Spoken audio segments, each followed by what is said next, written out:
雄拯救公主这样的王道剧情，在今天来看可能已经司空见惯了。但是有这么一名角色，他在无数个世界里无数次的拯救了公主。不过他的冒险并没有被不断进步的时代否定，他的每次冒险都有玩家甚至整个游戏界带来了许多的惊喜。他就是任天堂的头牌之一，有绿帽子为主角的塞尔达传说系列。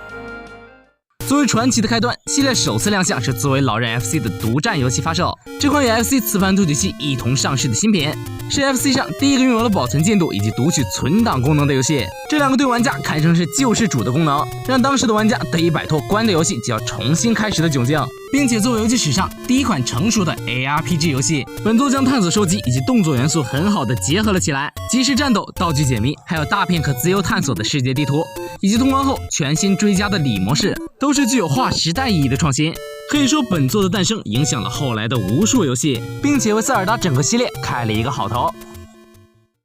紧接着塞尔达传说的火爆，游戏的续作也秉承着创新精神，采用了全新的玩法。在大地图中探索时是与一代类似的俯视角，而在进入关卡后便会转为2D 横版游戏。不过这样的改动再加上关卡难度的提升，显然是让它能带给玩家的乐趣远远达不到初代的高度。而全新引入的经验升级系统对让林克获得强化，通过强化不同能力来获得全新的游戏体验。虽然这个系统本身存在一些问题，但是它的创造性却是十分不错的，它为这部塞尔达带来了更多的 RPG 属性。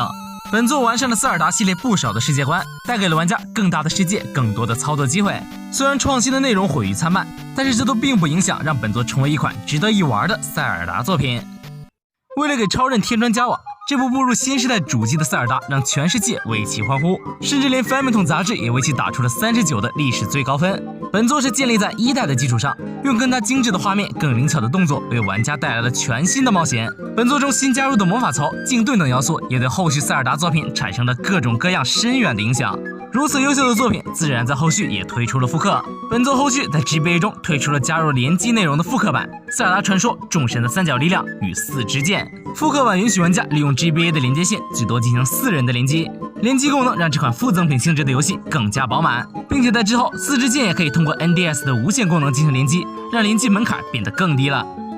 伴随着任天堂传奇掌机 Game Boy 的发售，塞尔达系列的正传首次登陆了掌机平台。这款梦境岛在融入许多新玩法的前提下，首次摆脱了拯救公主的使命。这场仅存于梦境中的冒险，给予了玩家惊喜的同时，也带给了玩家些许遗憾。梦醒时分的空虚，或许是对本作最贴切的描述。本作后续在 GBC 中推出了带有简单颜色的 DX 版本，除了颜色之外，也追加了一些隐藏情节。并且在19年于 Switch 中推出了《塞尔达传说：梦见岛》的完全重制版，用定格动画一般的画面为玩家带来了全新的体验，也让那些由于时代关系没能接触到本作的玩家领略到了本作的魅力。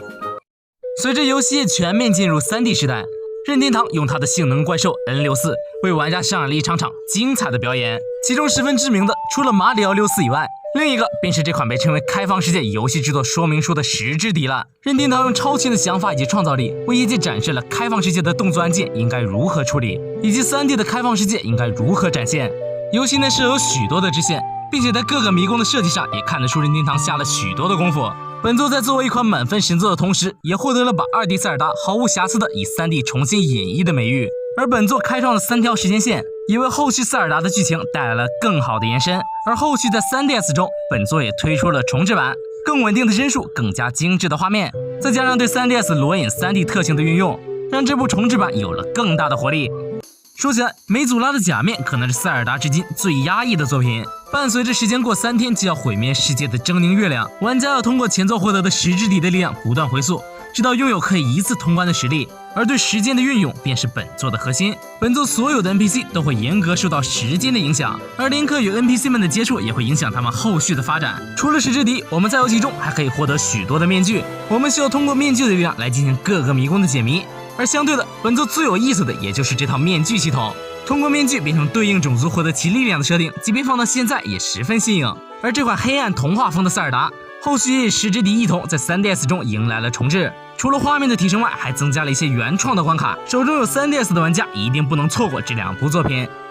这部不可思议的果实是任天堂首次与卡普空联手打造的塞尔达正传作品，同时也是系列首部分为2个章节展开冒险的作品，并且2个章节的玩法各不相同。大地之章采用了4级变化推进游戏，而时空之杖则是需要玩家在过去与现在来回穿梭进行解谜。在完全通关2个部分之后，便会迎来隐藏的真结局。而任天堂与卡普空的合作，更是让本作多了许多脑洞大开的迷宫以及谜题。强强联手也是让这部 GBC 的作品足够特别，也足够耐玩。得益于老任新一代性能怪兽 NGC 的强大技能，以及马里奥之父宫本茂的加入，让这部风之杖表现出了超越时代的画面。3D 卡通渲染的风格，加上连克细腻的表情以及流畅的动作，还有各种充满了2D 动画质感的特效交互，让本作的游玩就像一部动漫一样。本作中首次加入了航海系统，并且支持在海上战斗，充满动画感的画面加上流畅的战斗解谜以及世界的开放探索，让本作成为了塞尔达系列第2款满分游戏。不过较为可惜的是，虽然前期剧情异常饱满，但是到了游戏的后期不难看出赶工的迹象。不过即便如此，本作在当年在同类游戏中依旧很难找到对手。本作作为少有的 NGC 与 GBA 同步发售的游戏，游戏内容可以看作是 GBA 中4支箭的续作。游戏在单机模式中，玩家可以同时操作4只林克，通过不同的阵型及招式来进行战斗冒险。除了更精致的战斗冒险以外，游戏也允许了本作跨平台的联机，玩家可以通过将多台 GBA 连接至 NGC 来进行跨平台联机。本作的关卡设计及玩法都十分特别且优秀，相信如果本作能复刻并移植到 Switch 平台，加入网络联机功能，那么本作很有可能会成为 Switch 中下一款爆款的游戏。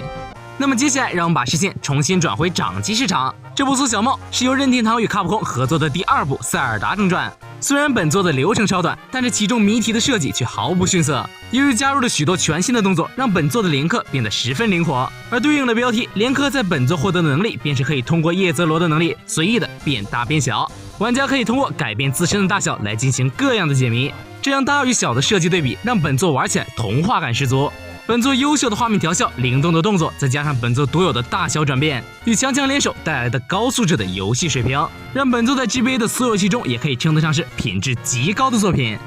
在主机游戏正式进入了第7世代时，任天堂改变策略，把主机的开发重点从性能转变到了玩法上。而任天堂全新主机为的体感玩法，也的确大大的增加了许多游戏的可玩性。而这款黄昏公主的出现则略显特殊。本作虽然是作为 NGC 的游戏开发，但是最终任天堂选择把它的 NGC 与Wii 版本同时发售，从而缓解先世代主机初期游戏阵容不足的情况。这也使本作成为了 NGC 的最后一款游戏，与Wii的第1款游戏。而Wii版的黄昏公主有着一套十分完整的操作优化，这也是第1款与体感相结合的塞尔达正传。而转到游戏本身，本作是塞尔达系列至目前为止风格最严肃的作品。画面相比于其他作品的卡通风格不同，本作采用了写实风。在本作中，林克获得了变为狼的能力，而人形与狼形的性能也有着极大的差别，这使得2种不同的形态，无论是在战斗还是解谜中，都能发挥出各自的作用。在本作中，所有的迷宫都被设计得十分庞大，游戏总流程的长度在全系列中也算得上是数1数2。庞大的内容体量，再加上处理的十分得当的剧情，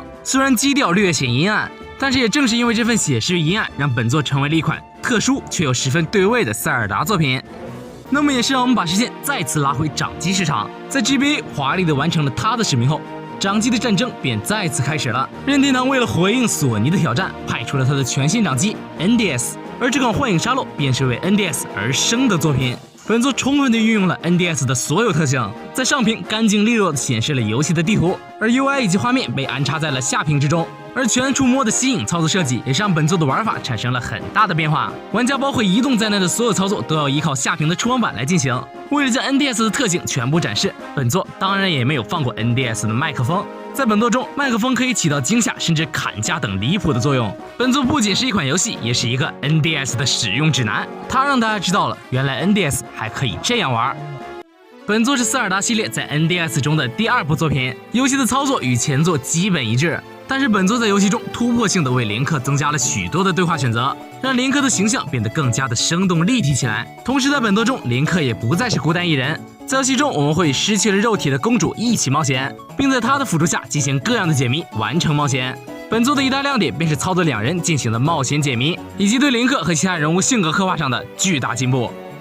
虽然黄昏公主是Wii的第1款塞尔达，但是它并不是真正属于Wii的塞尔达作品。而这款御天之剑才是真正意义上从软件到硬件层面全部扎根了Wii机能的塞尔达作品。本作将Wii的体感功能灵活运用，玩家摆脱不同的姿势会转变为不同的动作，并且随着游戏流程的推进，玩家可以逐渐获得金甲虫等各种有意思的体感道具。而地图方面，本作被分割为了天空与大地2个部分。玩家可以在空岛以及地面进行冒险。伴随着本作相当有水准的迷宫解谜，让本作可以说是在当时最自由的塞尔达作品。而在后来发售的御天之剑 HD 版，则可以允许玩家通过 Amiibo 的特殊能力来传送天空与大地。这种随意传送功能的加入，也节省了玩家相当多的时间，并且本作的 HD 版也同样对应了 Switch 的体感功能。但如果你是 Lite 玩家，也不用担心，本作也同样适配了实体按键映射。虽然游戏体验可能会有一定折扣，但是这并不妨碍让玩家体验这款老游戏精致的解谜环节。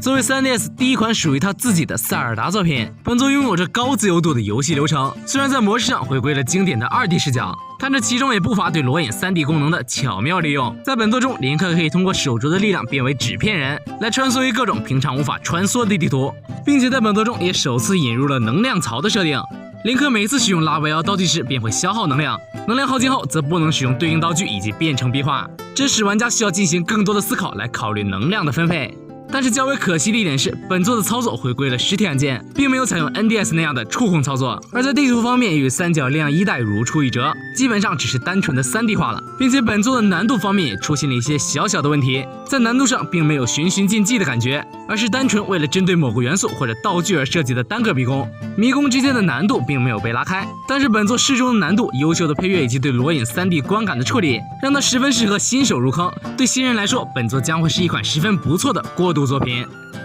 这款三角恋爱英雄可以看到是 GBA 上4支箭的续作，本作以 3D 化的画面加上3人联机为卖点，并且加入了许多需要利用高低差以及玩家联动等有意思的元素构成的解谜，而且略微调高了 BOSS 战的难度，让游戏的战斗环节不再无脑。本作无论是单人还是多人的游玩体验都还算不错，但是明明已经 3D 化了，为什么不在 Switch 上推出续作呢？